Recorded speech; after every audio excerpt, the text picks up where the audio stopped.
So we've got some new details regarding the system specifications for Microsoft Flight Simulator 2024, courtesy of a recent developer Q&A live stream. So let's jump in and let's break it down.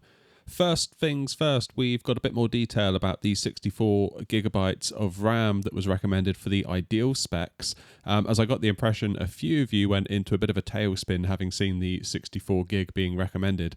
They were quick to point out on the live stream that the sim will not use 64 gig of RAM. However, what they did say was that they found that if you were running the sim and maybe a few other apps alongside it, it could cause some issues on 32 gig of RAM. Stutters, I'm guessing. Now, while it's easy to be angry at the 64 gig of RAM recommendation, I'll say this. A 32 gigabyte kit of DDR5 6000 right now in the UK is around about the £100 mark, maybe a little bit more at the time of recording. So if you're already running 32 gig, going to 64 isn't really going to cost the earth when you compare and contrast to what you can spend on CPUs and GPUs, not to mention the money that we spend on other sim-related hardware. So it could very well be £100 well spent. Anyway, next up, they addressed a complaint that I had in my system requirements video. Those of you that watched it will recall that I wasn't happy that they didn't provide any resolution or quality targets to go alongside their hardware recommendations. You do see this quite a lot with other system requirements charts for other games, like this one from God of War Ragnarok. So the target for the minimum specs is 1080p at low settings. The recommended specs is 1440p high settings, and the ideal specs is 4K Ultra. They said they're targeting 30 FPS, but with the ideal specs at 4K Ultra, they're already seeing around 40 to 50 FPS with further optimizations yet to be made, so it could get even better from that. One surprise was that we're getting dynamic levels of detail in Flight Sim 24, kind of like an official version of Auto FPS, I guess, which is awesome. And there's a lot of instances where, you don't need the sim to be rendering things at insane levels of detail. And there are also times where it's really nice to have the detail. So for us to get an official Asobo approved implementation of this is very, very welcome news. As much as I loved Auto FPS, when it comes to mods like this that kind of go deep into the settings and the nuts and bolts of the sim, I'm always much happier when the solution comes straight from the developers of the sim itself. Next up, they spoke about how the sim works with multi-core processors.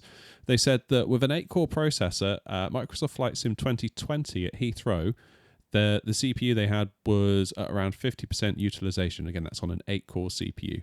Whereas with 2024 at Heathrow again, that same 8-core processor was sitting at around 81 to 83% usage, which is part of the reason, I guess, that we're seeing 12-core CPUs recommended in the ideal settings. Although I do feel a little bit weird about the 7900X. I think that's a bit of a strange choice. As well, yes, it is a 12-core processor, and 12 is more than 8. The way AMD CPUs work is via chiplets, and each chiplet has 8 cores. So an 8-core CPU from AMD is just essentially one single chiplet. When you go to a 12-core CPU, it's actually 2 6-core chiplets glued together, i.e. They were supposed to be 8-core chiplets, but essentially they failed the validation process, so they became 6-core chiplets instead of 8. And you stick two of them together and you've got a 12-core processor. What bothers me here, though, is that when processing tasks get split between the two chiplets, there is a performance penalty when you have to move tasks between the chiplets. And this is going to be much more likely on a 12-core processor that's made up of 2 6-core chiplets versus, say, a 16-core processor where you've got 2 fully formed 8-core chiplets. So it's going to be interesting to see people that have maybe got like 7950X3Ds, like 16-core processors, just to see how well the sim can scale across a big bunch of cores like that.